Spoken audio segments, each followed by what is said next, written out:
أعوذ بالله من الشيطان الرجيم. بسم الله الرحمن الرحيم. قل من حرم زينة الله التي أخرج لعباده والطيبات من الرزق قل هي للذين آمنوا في الحياة الدنيا خالصة يوم القيامة كذلك نفصل الآيات لقوم يعلمون. قل إنما حرم ربي الفواحش ما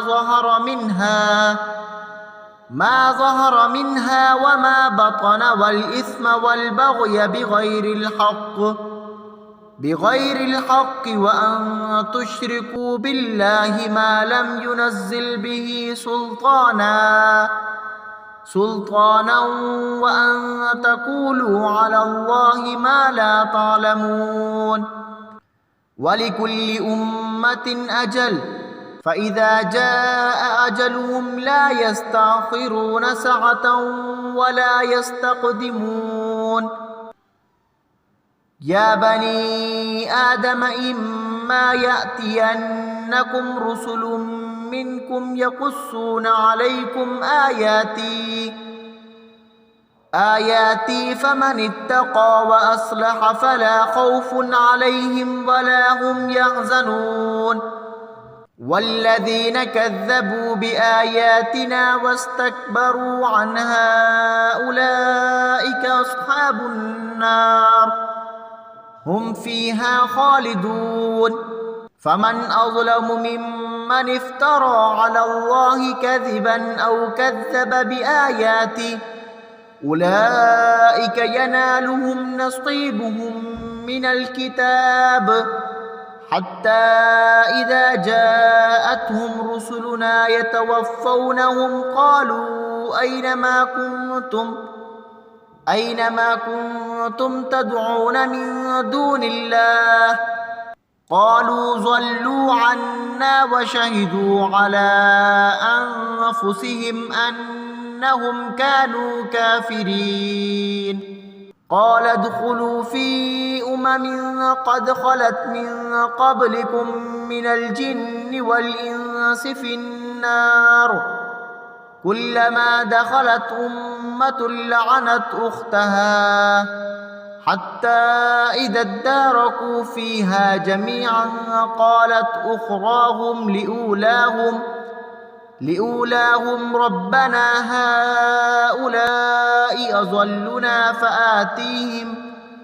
فآتيهم عذابا ضعفا من النار قال لكل ضعف ولكن لا تعلمون. وقالت أولاهم لأخراهم فما كان لكم علينا من فضل فذوقوا العذاب بما كنتم تكسبون. إن الذين كذبوا بآياتنا واستكبروا عنها لا تفتح لهم أبواب السماء ولا يدخلون الجنة حتى يلج الجمل في سم الخياط وكذلك نجزي المجرمين. لهم من جهنم مهاد ومن فوقهم غواش وكذلك نجزي الظالمين.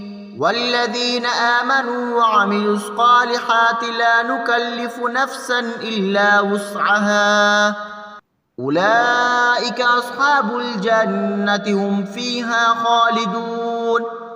ونزعنا ما في صدورهم من غل تجري من تحتهم الأنهار وقالوا الحمد لله الذي هدانا لهذا وما كنا لنهتدي لولا أن هدانا الله لقد جاءت رسل ربنا بالحق ونودوا أن تلكم الجنة أورثتموها بما كنتم تعملون.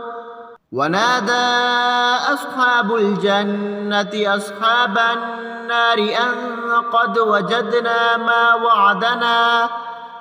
ما وعدنا ربنا حقا فهل وجدتم ما وعد ربكم حقا قالوا نعم فأذن مؤذن بينهم اللعنة الله على الظالمين الذين يصدون عن سبيل الله ويبغونها عوجا وهم بالآخرة كافرون وبينهما حجاب وعلى الأعراف رجال يعرفون كلا بسيماهم ونادوا أصحاب الجنة أن سلام عليكم لم يدخلوها وهم يطمعون وإذا صرفت أبصارهم تلقاء أصحاب